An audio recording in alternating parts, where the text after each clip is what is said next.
Hey, this is Matt once again. What about another video? There's another paid request, this time for Bronson. Thank you so much, man, for the request you sent. Uh, Been a decent bunch. Thank you so much. I appreciate it. And thank you to everyone who has done that. Thank you so much. Thanks are not enough. But for those who are interested, requesting any type of videos or topics, reactions, commentaries, video game playthroughs, I'll try to get to them as soon as I can. You can send them through PayPal. This is usually the best bet, or join my Patreon. Both links are down below in the info box. Now, today we're talking about the Haunted Mansion from 2003, which I've seen this film a couple times, and it's one of those films that I read up online apparently is getting a cult following, which flabbergasts me. I mean, if you like the film, teach film. We all like different films. That's fine. I just don't see it.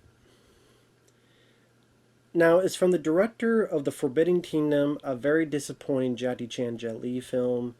He also directed Stuart Little, 1 and 2. I mean, I guess you could say he's one of the directors of The Lion King. Guess not the talented one.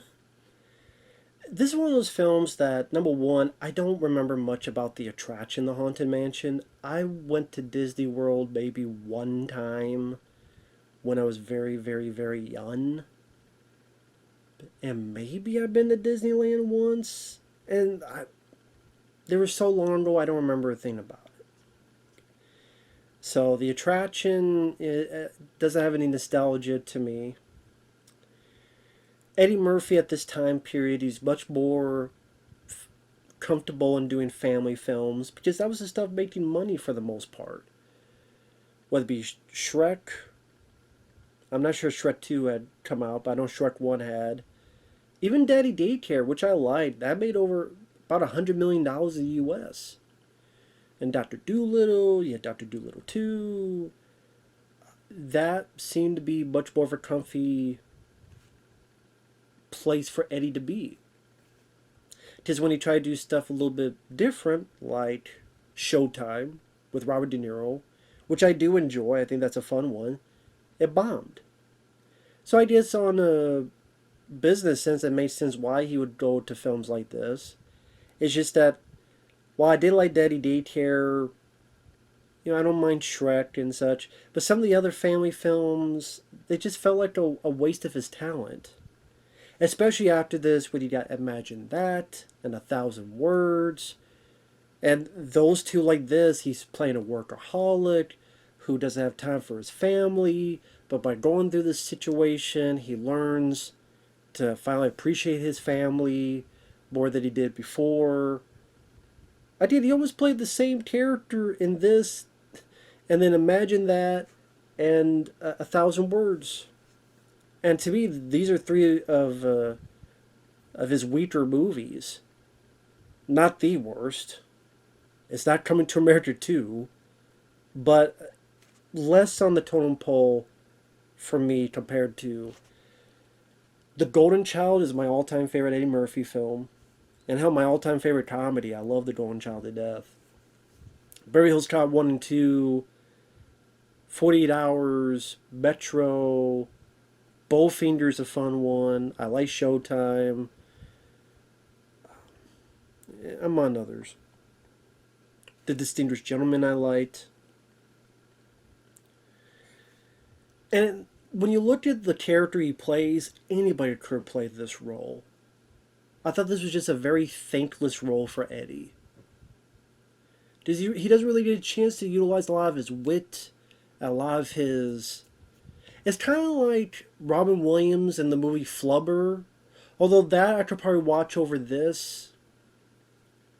Because that one was more of a harmless time waster. For some reason, this made me more mad. Even when I first saw it. Maybe because I looked at a film like The Golden Child. I could see how that could work well. Does he have a guy who's in an extraordinary situation? And that's PG-13. That's not R. It's PG-13. So you say, well, it's because of cussing. No. PG-13. And all this crazy stuff happens. But he's using his wit. He's using his his quick reflexes of his mouth and getting himself out of situations. And people say, well, he's just playing Axel Foley. Well, he's really fucking good at playing that type of role. I get it. He wants to do something different. He doesn't want to do the same thing over and over again. I can understand that. But on the flip side, this is still pretty much the same role you play, and imagine that in 1,000 words, so even that doesn't fly. If you don't play the same role, I'd rather you play Axel Foley type of role, and not the one in Beverly Hills Cop 3, than this role. I just thought the film, other than a couple little decent points, was a very kind of like Flubber, forgettable, but that one was a time, and I mentioned it just Flubber. I just watched that recently. That's another Disney film with another great comic actor, Robin Williams, and just like this, it's pretty short and pretty forgettable. But yeah, I'd rather watch that than this. This one, I think it's just the golden child. I've seen him do this situation very well. For me, it wasn't the case in this. So like I said, he's a workaholic. He works in real estate. He's got a wife. He's got a boy. He's got a girl. The boy's afraid of spiders, and Eddie's trying to get him to hit it, but the daughter just hits it nonchalantly. He's taking too much time at work. Even when he's supposed to get to his wife, he takes these jobs here and here to sell houses. It just felt like Eddie was giving a subdued performance.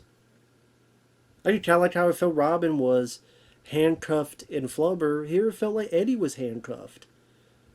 I'm like, is this what Disney does? Disney just handcuffs people?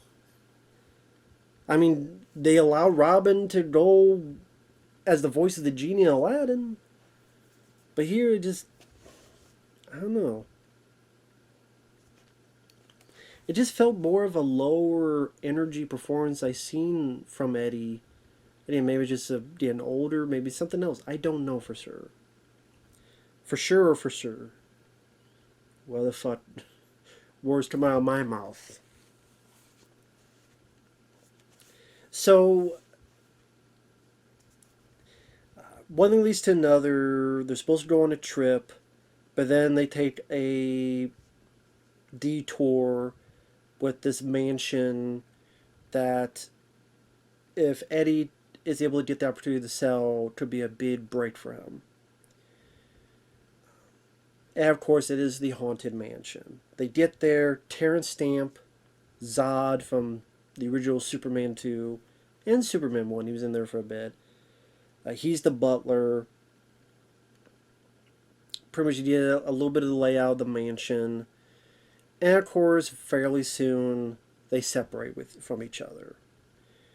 Eddie finds a hidden area behind a bookshelf. The two kids wander because they see this ghostly ball of light. The wife is talking with the owner of the house.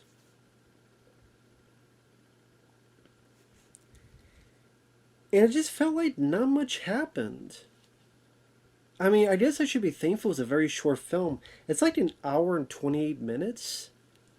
And yeah, I think a good chunk of, well, there's going to be about 4 minutes of credits. So there's only an hour and 20 some minutes. And it takes like 30 minutes for him to finally get going. And then the rest of it is just a handful of set pieces happen. Then the movie's over. The kids find these two people, a maid and this other guy. The guy is Wallace Shawn, who I remember in The Princess Bride saying inconceivable, and Terry Ellis outwits him by changing the poison. Wallace Shawn has been in a lot of stuff. Eddie finds this crystal ball with Jennifer Tilly from Bride and Cedar Chucky, among others, who's saying about all this gloom and doom, and all this stuff's flying around. And I'm sitting there listening to Eddie's dialogue going, where's the wit? Where's the wisecracks? Where's the energy? I mean, the few that he tries is when they get to the house and they see the cemetery, and he's like, hey, honey, they got dead people in the backyard. Or during that scene with the crystal ball. No, don't you make no dark spirits come out. And she's talking about you must gain this tea or something. And he's like, I must first gain new underwear. Like, that's the best they'd come up with. I don't know if that was from him or that's just in the script. For some reason, I have a feeling that was in the script. If that was from him, I don't know. It felt like a paycheck movie. It does. Maybe it wasn't, but it felt like a paycheck movie. It's Disney. I get to be the star of the film. You know, I'm riding high from the success of films like Shrek. Okay, let's see where this goes.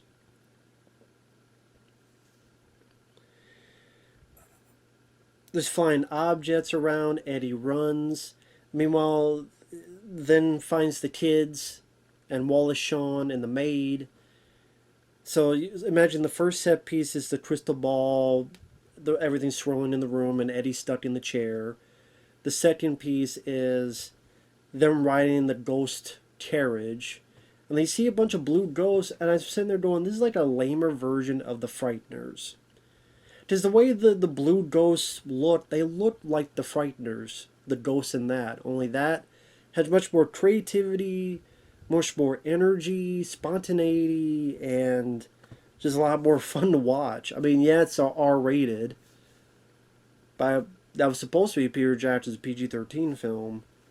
Because when it got R-rated, I know Peter Jackson later said, well, hell, if it was going to be R-rated, I could have made an R-rated movie. Like, trust me, that's not my R-rated movie. I could have made, if it's going to be R-rated from the get-go, I could have done a lot more. So that was his version of PG-13. And it just made me want to go rewatch The Frighteners, to be honest. It's a less interesting The Frighteners. So I imagine the carriage is the second set piece.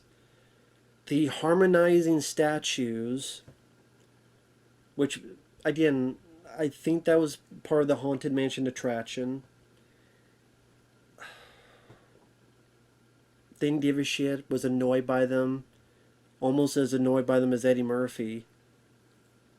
I think a lot more could have been done with that, with Eddie Murphy, you know, verbally sparring with these guys, but nothing was really done of it. Pretty much he's trying to ask a question, and they keep going to another song. They ultimately just give up and leave. I guess the fourth set piece would be the crypt, which this was decent because Eddie and his daughter go in, they get the key, one of them drops it, and these zombies come out. And the zombies are done by Rick Baker. I mean, this is a guy who did American Wolf in London, and Harry the Bigfoot and Harry and the Hendersons. Great makeup effects guy, and cool makeup. Cool looking practical zombies. Sadly, not much is done with them. Eddie has kind of a little fight where he takes a head off. Then the rest of it is just kind of Eddie staring, and one zombie comes out, one comes out, one comes out.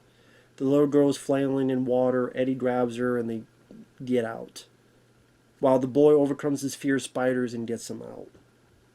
Cool looking Rick Baker zombies, but just not a whole lot done with that. Even if it was like an action scene, like the Mummy with Brendan Fraser, or even that fucking movie with Marlon Wayans. What was it? I reviewed it, where you have these like zombie looking football players, because it's supposed to be like costumes coming to life, and Marlon Wayans to an AC/DC song gets like a fucking chainsaw and is slicing them up and slicing them in half. That was more of a fun, badass scene than anything in this movie. And I'd probably rather watch that movie than this movie. I don't remember the fucking name of it. Just for that scene alone. Marlon Wayans going ham, hard as a motherfucker, to AC/DC music with a chainsaw, slicing, in half here and in half here. That was more fun and badass than anything in this fucking movie. Just Eddie himself barely does shit in this fucking movie. The first set piece, he's in a chair. The second one, he's in a carriage. The third one, he listens to some heads who won't shut the fuck up. Go get some head. The third one, He takes one zombie's head off, he stares, gets his girl out.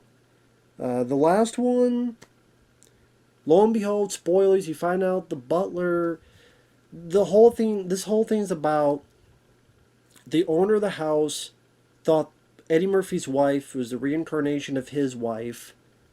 He thinks that his wife committed suicide long ago, so this is her spirit again. Come on, wake up, recognize me, we could be together again. The butler's trying to get, hey, let's have a wedding and we'll get your bride anew and all this stuff. That will also lead to the wife's death. But lo and behold, the wife didn't commit suicide long ago. The butler killed her because of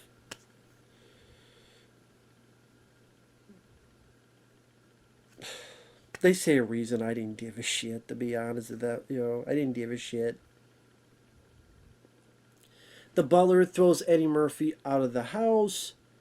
He gets in the car with the Jennifer Tilly crystal ball. They shoot the car into the house. Part of the other thing Eddie does is there's a hallway of knights. He dodges some of them. One, he gets its head off. Goes in, tells the guy what's going on.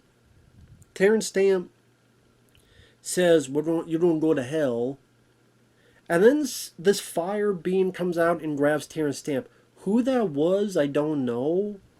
Did Terence Stamp do a spell and it fucked up? Or did some fiery demon ghost said, you know what, I'm a big fan of Zod. You need to come with me. And drives him down. I probably missed it. I apologize. I'm sure I missed it. But I don't know. He's like, looks like he's raising some power.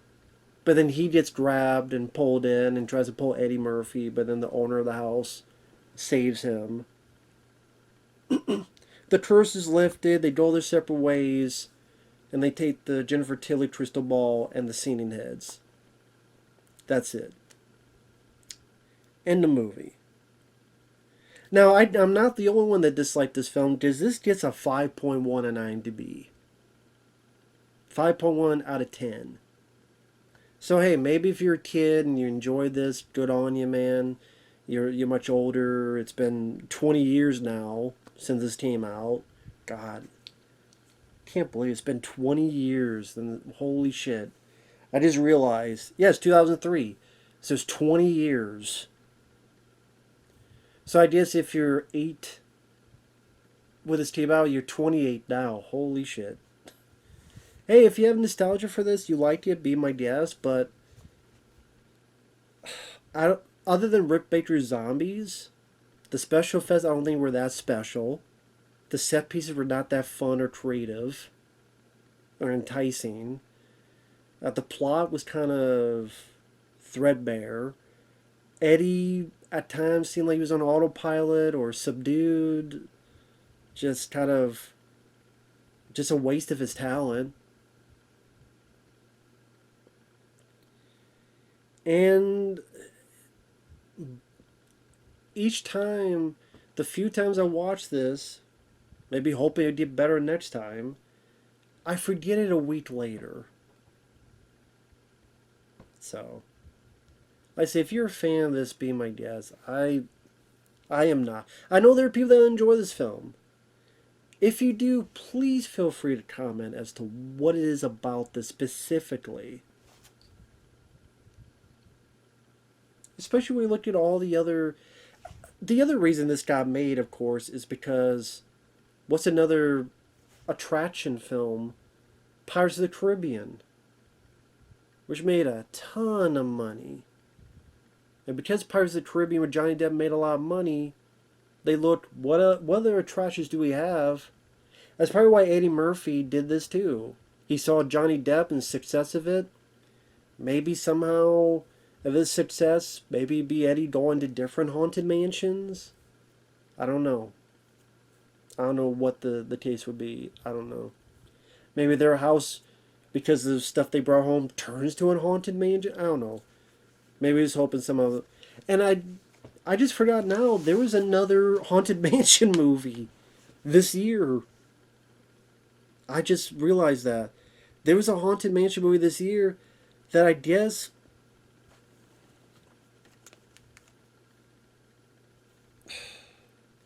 Ideas bombed. Ideas, that's what happened. Ideas it fucking bombed.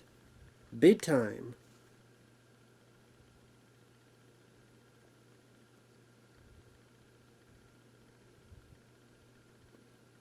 Sorry, let me look.